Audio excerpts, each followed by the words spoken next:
હા એટલે દુબકો માર્યો હો. હવે તરો પાણી કેમ સબસબ્યા થાય છે. હા જોઈ એમ. હાલો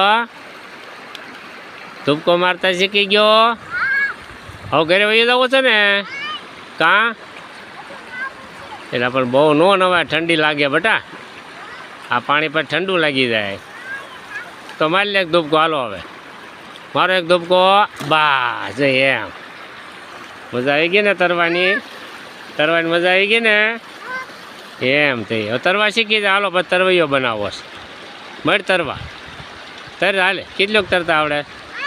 આમ આમ તરાય ઓલી પા ઊંડા પાણી જોઈએ એમાં તરો. હાલો એમાં બા જોઈએ એમ.